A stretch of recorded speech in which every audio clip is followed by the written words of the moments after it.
Today, we are not talking about a mythical hero or a fictional villain. We are diving deep into the life, the struggles, the cruelty, the genius, and the unshakable legacy of Ying Zheng, later known as Qin Shi Huang, the first emperor of China.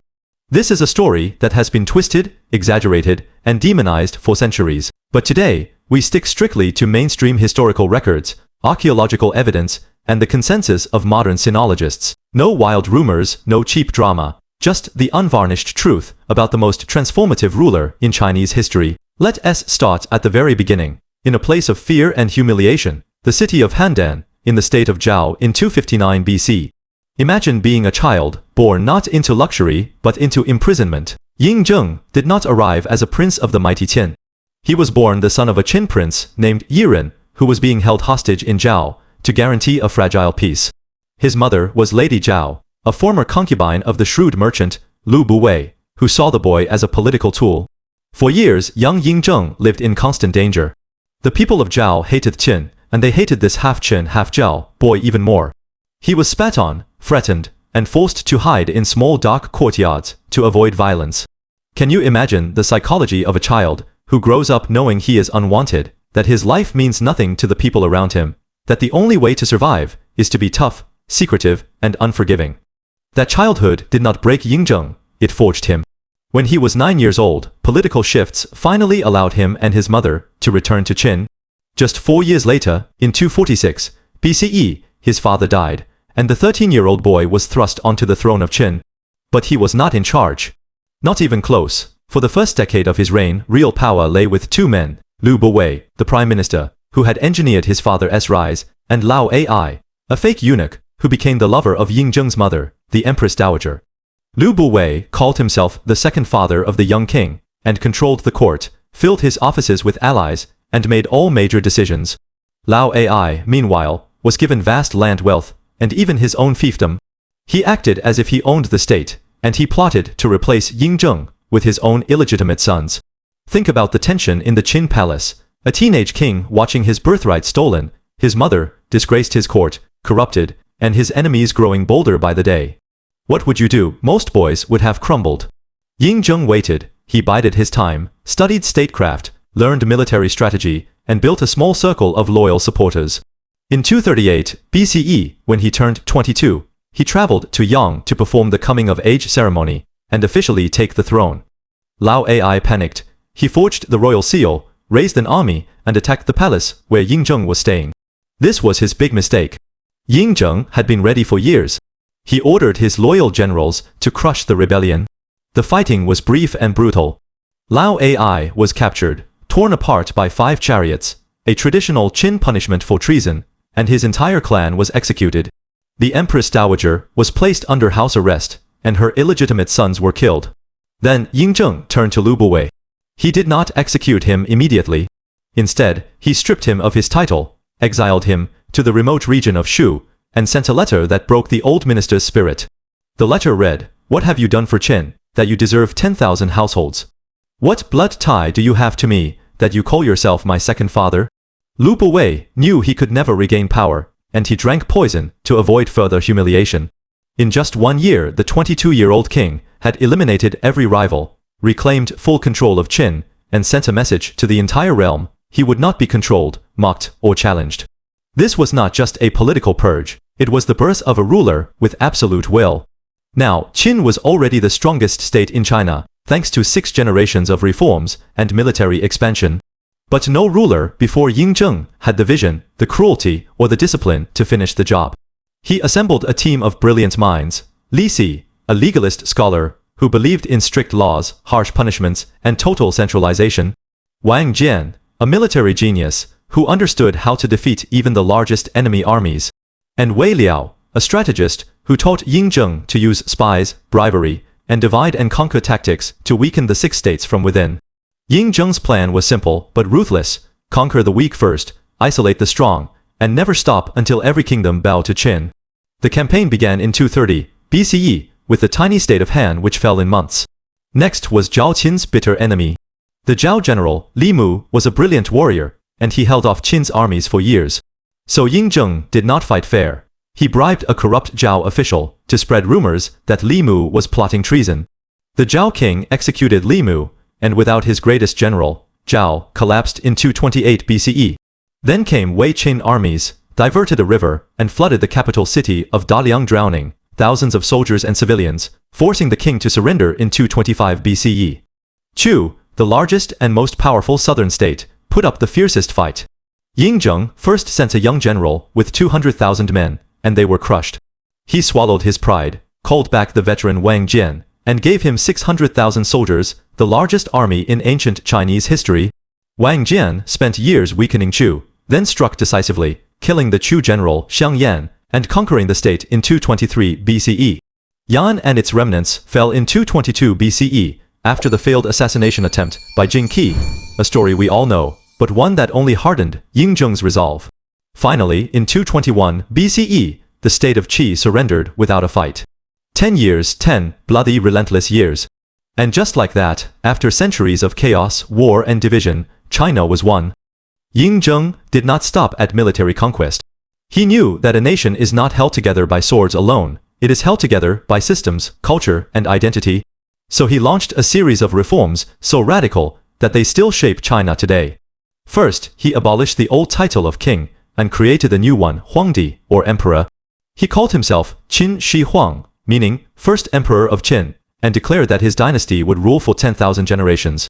He destroyed the feudal system that had caused centuries of war and replaced it with Zhongxian Zhi, the commandery and county system. The entire empire was divided into 36 commanderies, later expanded to 46, each ruled by officials appointed and dismissed directly by the emperor. No more hereditary nobles, no more private armies, no more local kings. Power flowed straight from the throne to every corner of the land. This was the birth of centralized imperial governance, a model that every Chinese dynasty after him would use for more than 2,000 years. Then, he standardized everything. Before unification, every state had its own writing system, its own coins, its own weights and measures, even its own width for cartwheels. A merchant from Han could not read a letter from Chu. A farmer from Zhao could not sell grain to a buyer from Qi. A cart built in Yan would get stuck in Qin's roads. Qin Shi Huang ordered Li Si to create a single writing system called Xiaozuan, or small seal script, which became the official script for the entire empire. He created a single round coin with a square hole, the type of coin that would be used in China for 2,000 years. He unified weights, measures, and axle widths so that trade, travel, and tax collection became smooth and efficient. These reforms did more than just make life easier. They created a shared Chinese identity. People who once saw themselves as Zhao Chu or Han now began to see themselves as subjects of one empire, part of one civilization. That is, the invisible power of Qin Shi Huang's reforms. They turned a collection of states into a single nation. He also built massive infrastructure projects that stunned the ancient world. He ordered the construction of a network of Qidao, imperial highways, that connected the capital, Xianyang, to every border, stretching thousands of miles. He built the Linghu Canal, which linked the Yangtze and Pearl River systems, allowing Qin to conquer and control southern China. Most famously, he connected the old scattered fortifications of the northern states into one continuous wall, the early version of the Great Wall, to defend against the Xiongnu nomads. Hundreds of thousands of laborers, many of them peasants and convicts, worked on these projects. Many died from exhaustion, hunger, or harsh punishment. These projects were feats of engineering, but they also came at a terrible human cost. Now we come to the most controversial part of his reign, the so-called Fenshu Kengru, burning books and burying scholars. For centuries, this story has been used to paint Qin Shi Huang as a monster who destroyed Chinese culture. But mainstream historians and archaeological evidence, including the Shui Hudi Qin bamboo slips, tell a very different story. In 213 BCE, Li Si proposed that private collections of non-Qin histories, Confucian classics, and philosophical texts should be burned to stop people from using old ideas to criticize the new empire. The order was strict. Anyone who hid these books would be punished. Official scholars, however, were allowed to keep copies in the imperial library. Medical, agricultural, and divination books were completely spared. These were practical books that helped people live and work.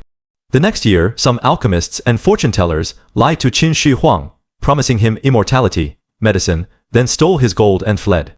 When he caught them, he had around 460 of them executed in Xianyang. These were not Confucian scholars, they were con artists and charlatans. The Han Dynasty writers, who hated the legalist, Qin, later twisted this story into burying Confucian scholars alive to make Qin Shi Huang look evil. We have to separate myth from fact. His policies were authoritarian and aimed at thought control, but they were not the mindless cultural destruction that popular legend claims. As he grew older, Qin Shi Huang became obsessed with immortality. He had seen betrayal, war and death his entire life, and he feared losing the empire he had built. He sent thousands of people to sea to find magical islands with immortality herbs. He drank potions made of mercury and other toxic minerals, which slowly poisoned his mind and body. He grew paranoid, suspicious of everyone, and he rarely slept in the same room twice. He ordered the construction of the largest mausoleum in ancient history, a massive underground palace filled with treasures, rivers of mercury, and traps to kill grave robbers. To guard this tomb, he had an army of more than 8,000 life-sized terracotta warriors, each with a unique face built by hand. This terracotta army lay hidden for more than 2,000 years until farmers discovered it in 1974, and it remains one of the greatest archaeological wonders on Earth. In 210 BCE, during his fifth inspection tour of the Eastern Empire, Qin Shi Huang fell seriously ill. He knew he was dying, so he wrote a secret edict ordering his eldest son, Fusu, a kind and moderate prince, to return to Xianyang and take the throne. But the eunuch, Zhao, and Prime Minister Li Si feared that Fusu would strip them of power. They hid the edict, forged a new one, ordering Fusu and the loyal general, Meng Tian, to commit suicide, and placed the weak, easily controlled youngest son, Hu Hai, on the throne. When Qin Shi Huang's body arrived back in the capital, it was already decomposing. Zhao and Li Si hid the smell with bags of fish to keep the truth secret. The man who had conquered the world died alone. His final wishes betrayed his dynasty, doomed to collapse just 3 years later. So how do we judge Qin Shi Huang? For 2,000 years, people have called him either a tyrant or a genius. The truth is that he was both. He was a man of unmatched ambition and vision. He ended centuries of war that had killed millions. He created the first unified Chinese empire, laid the foundation for China's political system, standardized culture and economy, and built infrastructure that united a continent. Without him, China might have remained split into dozens of small countries like Europe. But he was also a cruel authoritarian ruler who used harsh legalist laws, forced millions into labor, suppressed free thought, and ruled through fear. His policies caused immense suffering, and his dynasty collapsed because of its own brutality. Modern historians no longer see him as purely good or evil. They see him as a product of his time, a ruthless visionary who built an empire with blood and iron, and whose legacy still shapes every part of China today. His life teaches us a timeless lesson: great change often comes with great cost. Unity does not appear out of nowhere. It is forged by struggle, sacrifice, and sometimes cruelty. Qin Shi Huang was not perfect. He was not a saint, but he was the man who made China China. His shadow stretches from the Terracotta Army to the Great Wall, from the writing you read to the borders that define the nation. He was the first emperor, and in many ways he is still the most important. If you enjoyed this journey into ancient China, hit like, drop a comment, and subscribe for more epic history.